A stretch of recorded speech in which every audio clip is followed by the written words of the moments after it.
शीर्षक भलाई का जमाना नहीं। यह शहर जो अपनी ऊंची इमारतों और चमकती लाइटों के साथ दिन रात तरक्की की दौड़ में भाग रहा है, यहाँ रिश्तों की कीमत अक्सर बैंक बैलेंस से तौली जाती है। इसी शहर की दो अलग दुनियाओं में रहते थे दो दोस्त, रामू और गोपाल। रामू, जिसकी फटी हुई कमीज उसके संघर्षों की गवाह थी, दिन भर एक छोटी सी दुकान में पसीना बहाता ताकि 2 वक्त की रोटी का जुगाड़ कर सके। कभी थाली भरी होती तो कभी उम्मीदों के सहारे ही सो जाना पड़ता। दूसरी तरफ गोपाल था, जिसके पास सुख सुविधाओं का अंबार था। वो एक बहुत बड़ी कंपनी का मालिक था, जिसे उसके पिता ने खून पसीने से सींचा था। गोपाल अपने पिता की विरासत को पूरी शिद्दत से आगे बढ़ा रहा था, लेकिन उसके पिता के विचार दौलत की तरह उदार नहीं थे। उन्हें गरीबों की बस्ती से उठने वाली महक भी पसंद नहीं थी। पिता सख्ती से, बेटा मेरी एक बात गांठ बांध लो, इन गरीबों से कभी हाथ मत मिलाना। ये लोग छोटी सोच के होते हैं और सिर्फ तुम्हारा फायदा उठाना जानते हैं। अपनी हैसियत के लोगों में बैठो, वरना ये तुम्हें भी मिट्टी में मिला देंगे। मगर गोपाल का दिल अपने पिता की तिजोरी की तरह बंद नहीं था। उसने कभी रामू का साथ नहीं छोड़ा। रामू भी गोपाल को केवल अपना दोस्त नहीं, बल्कि अपना भाई और मार्गदर्शक मानता था।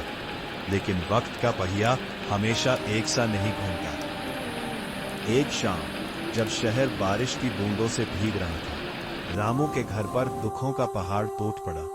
उसकी मां की तबीयत अचानक बिगड़ गई। अस्पताल के खर्चों ने रामू की हिम्मत तोड़ दी।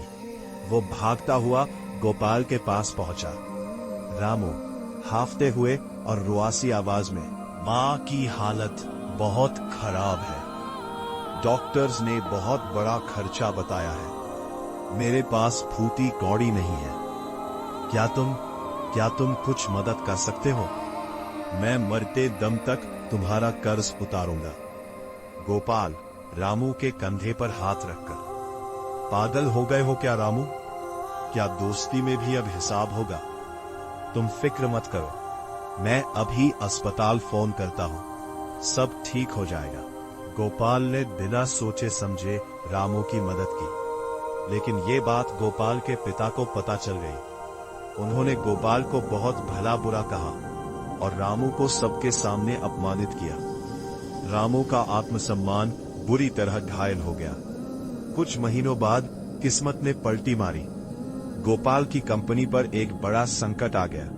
उसके भरोसेमंद मैनेजर ने करोड़ों का गबन कर लिया और रातों रात कंपनी दिवालिया होने की कगार पर आ गई। जिन अमीर दोस्तों के साथ गोपाल के पिता उठते बैठते थे, उन सब ने फोन उठाना बंद कर दिया। गोपाल सड़क पर आ गया। उदास मन से गोपाल एक दिन उसी पुरानी दुकान के पास से गुजर रहा था, जहां रामू काम करता था। रामू दौड़कर बाहर आया। रामू, गोपाल भाई, आप यहाँ? सुना है बहुत बड़ी मुश्किल आ रही है। गोपाल फीकी मुस्कान के साथ, हाँ रामू, पिताजी सही कहते थे, शायद वक्त बदल गया है। आज मेरे पास तुम्हें देने के लिए कुछ नहीं है। शायद इसीलिए लोग कह रहे हैं कि भलाई का जमाना नहीं रहा। रामू गंभीरता से, लोग गलत कहते हैं भाई। आपने उस दिन मेरी मां की जान बचाई थी, वो भलाई बेकार कैसे जा सकती है? रामू ने एक पुराना कपड़े का थैला गोपाल की ओर बढ़ाया। उसमें कुछ पैसे और पुराने गहने थे। रामू, ये मेरी जिंदगी भर की जमा पूंजी है और मेरी पत्नी के गहने भी। ये आपके नुकसान के सामने कुछ भी नहीं है, लेकिन एक भाई का सहारा तो है। हम फिर से शुरुआत करेंगे। गोपाल आंखों में आंसू भरकर, रामू, मैंने तुम्हें देने के लिए मदद की थी, लेकिन तुमने तो मुझे जिंदगी जीने का नया नजरिया दे दिया। मेरे पिता कहते थे तुम मेरा फायदा उठाओगे, पर आज तुमने मेरा अस्तित्व बचा लिया। गोपाल को समझ आ गया कि भलाई कभी मरती नहीं है। शहर आज भी तरक्की कर रहा है, लेकिन उस दिन गोपाल ने जाना कि सबसे बड़ी तरक्की पैसा कमाना नहीं, बल्कि एक सच्चा इंसान कमाना है।